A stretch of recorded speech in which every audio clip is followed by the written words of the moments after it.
Salut les filles, eh bien nous nous retrouvons aujourd'hui pour la 19e partie de notre quilt de mystère. Nous attaquons donc le 10e bloc. Allez, plus que deux, c'est bientôt la fin. Alors, voilà notre 10e bloc. Il n'est pas tout à fait terminé puisque je souhaitais le terminer avec vous, au sens où nous allons encore voir deux points que vous ne connaissez, enfin, que nous n'avons jamais fait ensemble, que vous ne connaissez pas, je ne pense pas. Donc toute la broderie est faite au point arrière, à l'exception de quelques pointes de croix pour faire le tour de mes petites pièces ici qui sont rapiécées, qui représentent un rapiessage, et un passé plat en relief pour représenter les épingles boules que nous avons sur notre joli pic-épingle. Voilà, alors en termes de matière, ce qu'il vous faut, donc comme d'habitude, un bloc de fond blanc que vous utilisez habituellement, 30 par 30 plus les marges de couture, des chutes de tissu qu'on a déjà utilisées, et puis du fil à broder. Alors, du fil à broder, j'ai utilisé pour faire, vous allez voir, il y a une épingle à nourrice, je ne sais pas si on la voit bien, voilà, elle est ici. Et pour faire les petites épingles à tête, j'utilise du fil argenté. C'est un fil diamant. Il est plus facile à travailler que les DMC habituels. En revanche, je mets toujours une aiguille un petit peu plus large. Donc là, j'ai pris du 7. Sinon, comme d'habitude, notre cercle à broder, du 600. Oups. Donc du 600. Du 4050. Alors moi j'ai pris un vert dégradé, je vous le montre, mais vous pouvez prendre n'importe quel vert qui vous plaît. Ensuite le 4507 pour moi, c'est celui que j'ai utilisé depuis le début et on va faire le truc avec écrit sewing dessus. Allez, on se retrouve sur la planche, à tout de suite. Alors nous voilà sur la planche. Donc là, j'ai voulu appliquer une pièce comme si on avait rajouté un tissu. Vous verrez sur le dessin, j'avais prévu de faire des points de nœud. Sauf que j'ai changé d'avis, ça change un petit peu avec moi.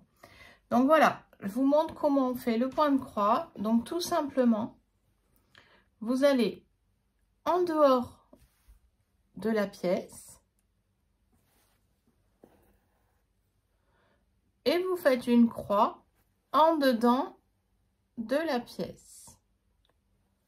D'accord? Donc, vous voyez, je pique dehors. Dedans, je délimite ma croix. Et j'ai perdu mon aiguille. Et on continue. Je me mets sur l'extérieur. Je vais en face un petit peu plus à droite et hop, ça délimite ma croix et je continue tout le long, tout simplement. Ça va bien tenir votre tissu, ça va lui donner un petit côté un petit peu country. Je n'arrête pas de perdre mon fil, je vous montre quand c'est terminé. Le voilà terminé. Donc j'ai fait toutes mes petites croix. Elles servent à tenir en fait le petit rapiessage.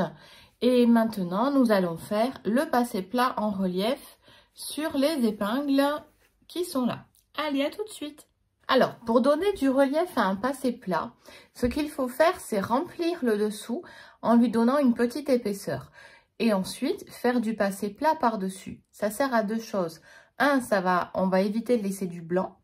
Et deuxièmement, on va lui faire une petite épaisseur dessus.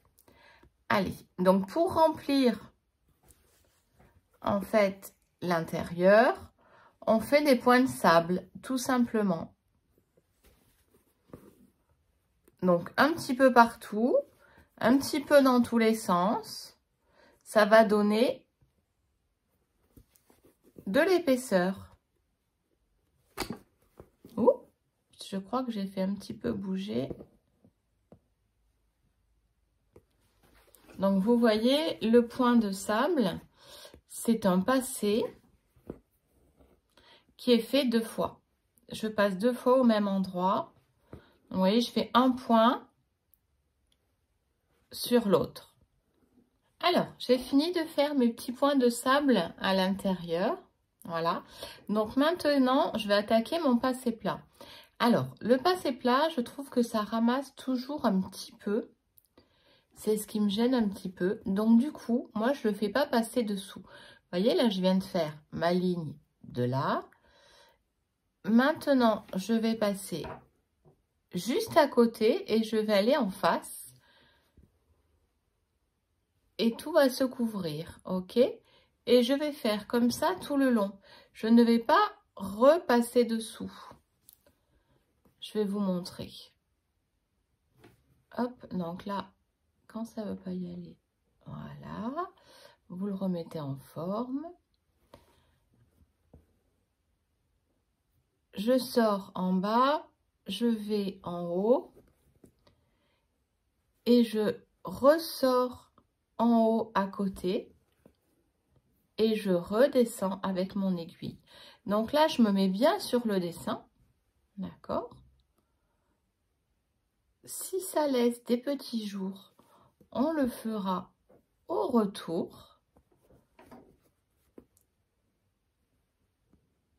Et là, on fait bien tout le tour de notre dessin.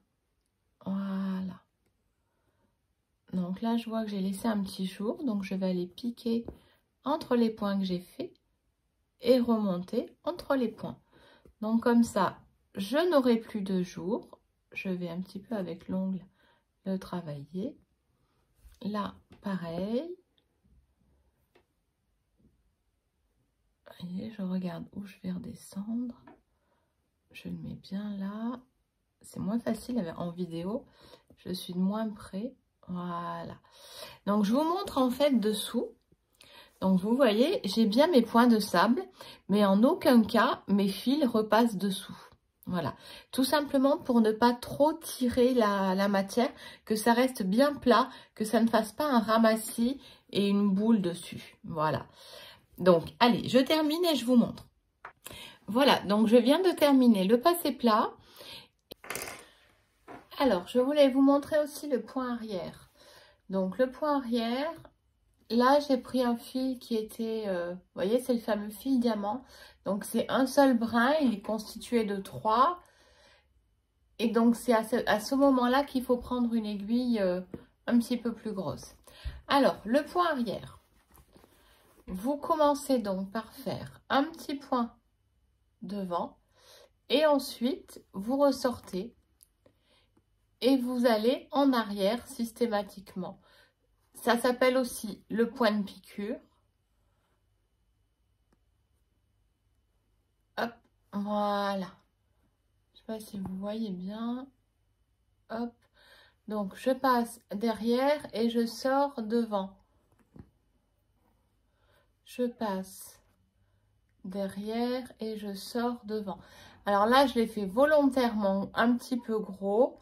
Tout simplement parce que c'est du fil diamant et que si on le fait trop petit, il a tendance à faire comme des boulettes en fait. Il s'étire un petit peu moins qu'un fil normal. Alors, vous remarquerez, j'ai pris une aiguille très très courte. Je vais avoir à peine de quoi terminer de faire le dessin de l'aiguille. Allez. Je vous retrouve quand c'est terminé. Eh bien, je vais vous le montrer terminé maintenant. Je viens de le finir à l'instant. Voilà, ce sera donc notre 10e bloc, notre 19e partie. Et dans 15 jours, nous allons donc faire l'assemblage suivant. Donc, nous allons assembler le bas droite de notre quilt mystère. Voilà, eh bien, écoutez, bonne quinzaine, à bientôt. Ciao, ciao, ciao.